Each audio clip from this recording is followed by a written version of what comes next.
Can you put me in the top and then kind of explain to this camera how that would work? So if let's say I'm like, I'm fine with that. Yeah. So that your left arm be going like right through your shoulder plane. So this would be above. Yep. This would be let's say lower. Yep. Okay.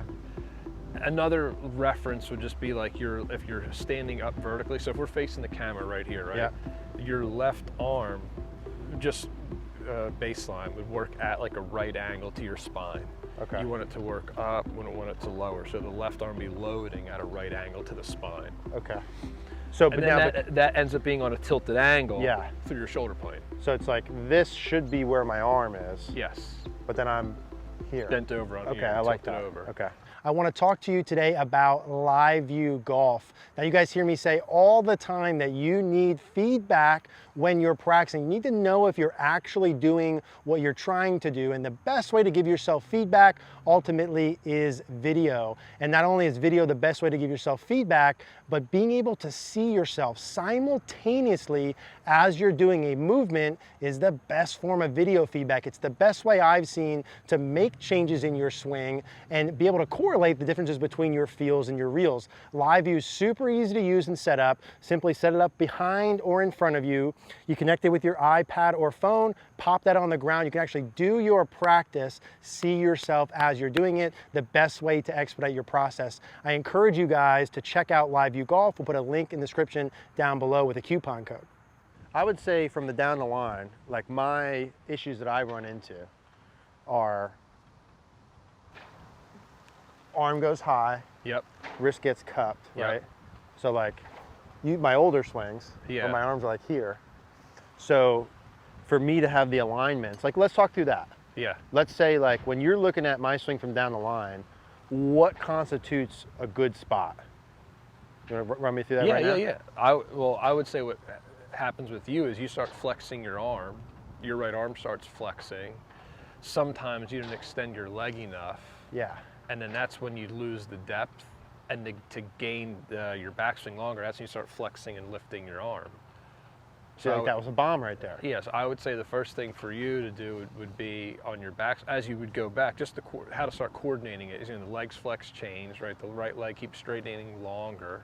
You're gonna always feel like your right arm's staying straight, and that your left arm would be like down a little bit more at the top.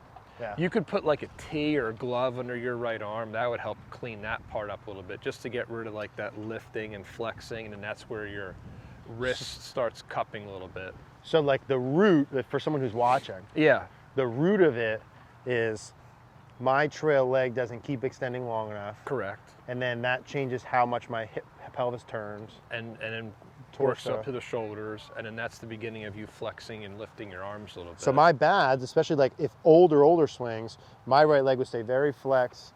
My hips don't turn as much. The hips are too level. And then it goes this way. Right. Yeah. So I need to feel, Steve, even to make that picture look good, I'm feeling my right leg, I feel like as my leg's straightening, my hip is pushing up and back. Yeah. Those things kind of simultaneously, longer than I think. Yes. For longer. And then arms are lower. Yeah. And my right arm feels a little bit straighter. Yes, here, I'll give you my glove. I put that underneath your arm. Yep. That'll help keep your arm down a little bit more. And then from down the line, keep going a little bit more. A little longer. A little lower. That feels like about as far as I can go. Yeah. You could lower it just a smidge for like the drill. That'd be the feel for the drill. Okay. Just to get that right at the top. Yeah, I'd be fine with that. Okay. And then I would just start popping some balls out like that.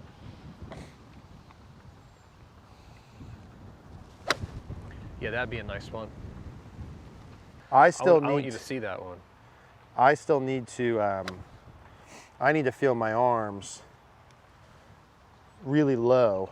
Yes, that's why the glove's there. Let me pop in here real quick. Yep. Ready? Yep.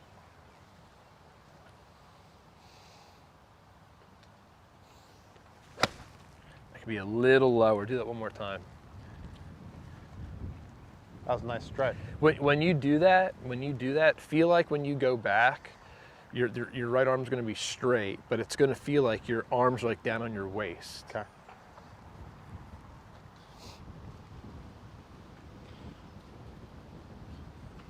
This glove's gonna be a Okay, little ready? funky after we're done. Yeah.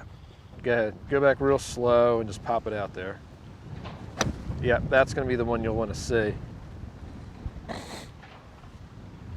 Watch this thing. Now, when I do that and do that well, and I'm lower Yes. in like a real video, because they won't be able to see that, Yeah. where does that put my arm or like the butt of the club? Like how do I check that so I know it's correct? I would just say like a baseline checkpoint would be, you want your left arm right through your shoulder plane. So let's go through this so they can see that, Steve. Yep. Let's say from the down the line, can you put me in the top and then kind of explain to this camera how that would work?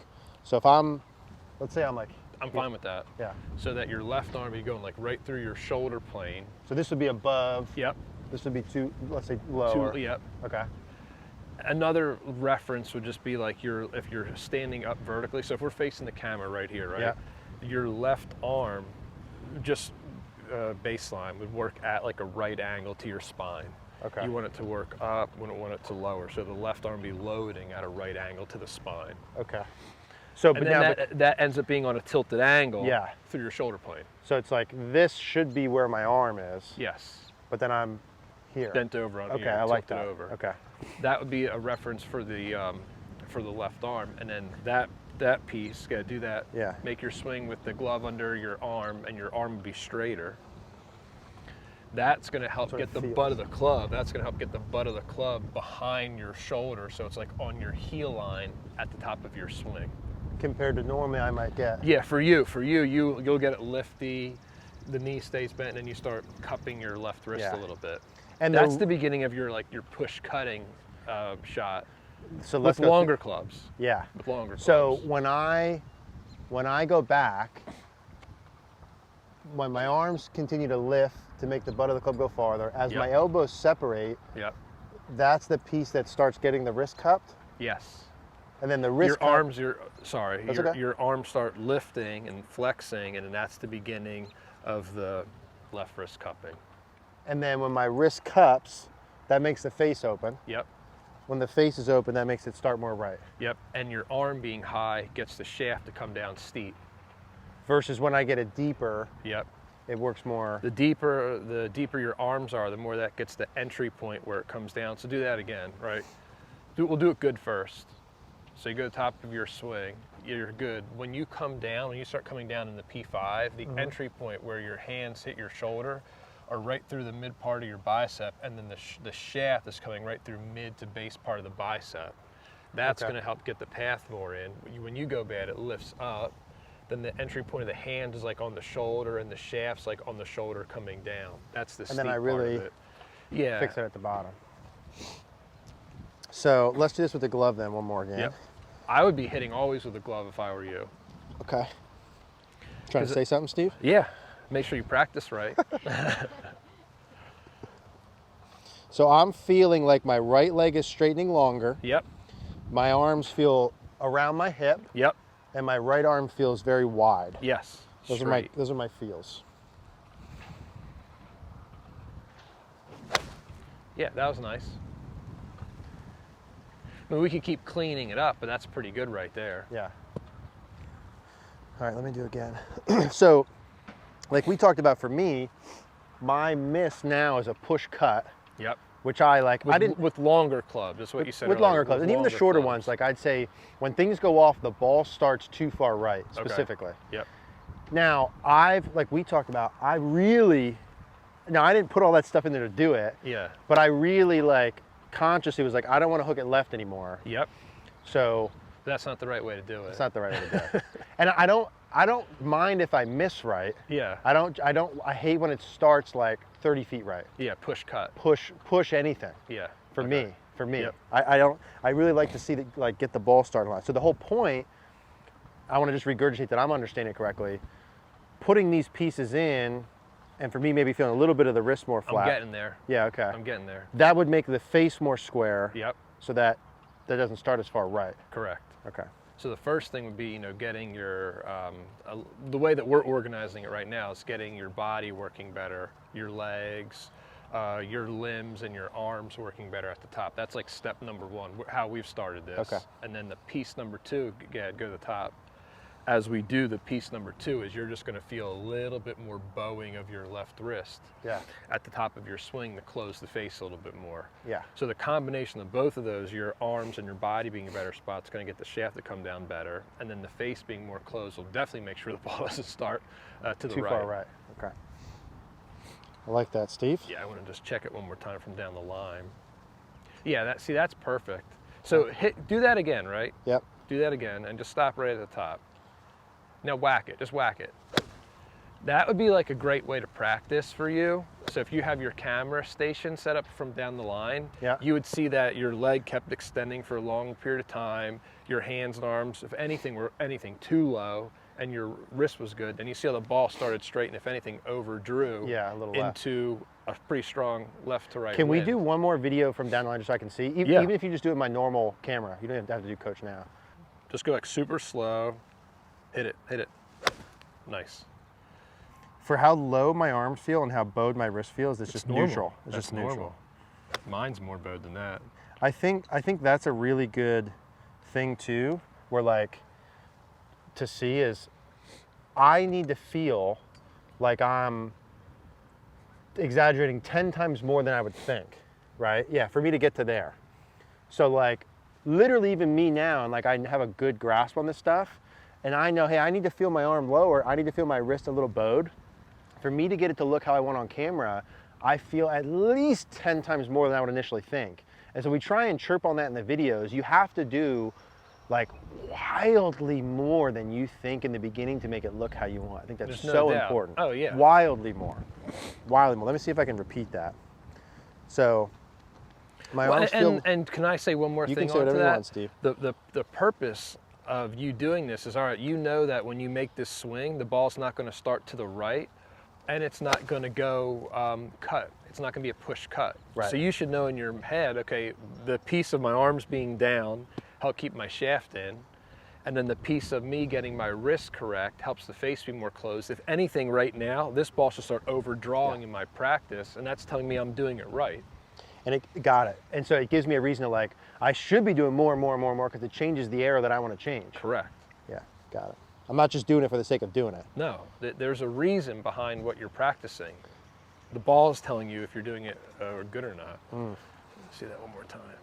Yeah, see, that's normal. That's just like where it should be. Normal, that's normal. Yeah, got it. So let's say everybody says on, when we talk how nice they like Justin Rose's backswing, and I think it's phenomenal. That looks just like that at the top. Thank you, sir. That's on video. Yeah, that's awesome. So let's say I want to... That face could have been a smidge more closed there. On the way back? Well, at the top? Obviously at the bottom, because what the ball did, it could have been a touch, just a touch more. Now, as I'm practicing this, let's say I have my glove under, gives me feedback on my arm. Yep. And then you would say it'd be good for me to kind of pause there. Yeah, that's what I would do. I would just stop. Feel it? Yeah. Okay. Because then you can check it on the camera to make sure you're stopping in the right spot. So it's always going to feel like it's like really down right there. Yeah, for me. Yeah, hit it. Now, obviously, someone from here, let's say someone gets too low. Yep. They would need to feel some of the opposites. Well, and you would, someone that typically might have it too low there, they would start hooking the ball or pushing the ball too much. But the issues we see most often, like I would say 90+% of the people that I would see, if anything, their arms are too high, not too low. Yep. Left wrist too cupped, not too bowed. Yep. Right? Yeah. Not having enough hip turn because their leg's not straightening enough. Yeah. Yeah, see, that's proper right there. That to you has to feel like it's in your right pocket. Yeah, it feels extremely low. Yeah. But I think, and we don't need to reiterate this a million times, maybe we do. I know that it needs to feel like that. Yep. So I'm okay pushing it that far. Yeah. I think a lot of golfers we work with who don't see the improvements that we would want them to, it's not often that they're doing the wrong thing. Like they're, maybe like, let's say we give them feedback. Hey, do 1 and 2, do these 2 things. Yeah. Usually they're trying to do the correct things. I think the majority of their lack of progress is they don't push the exaggeration enough. Absolutely. And they don't use feedback. you got to keep, you got to keep filming yourself and checking the pictures. I mean, that's the fastest way to get this done. Or you just don't know. Yeah. So like if you weren't here with me telling me yes, no, yes, no, yes, no, I absolutely would have a camera on Yeah. so that I know. Right. Yeah. All right, let's do one more. Hit it. That was the best one. That thing was low. So Yeah. let's say thing that was low. let's say that I practice this Yep. for, I'm doing like 20 to 30 reps of this like every other day type of thing Yep. for like 90 days. Yep. Is that a reasonable period of time where I would expect slowly but surely that starts to feel like my normal? Yeah. I don't. I think you'd overdo it.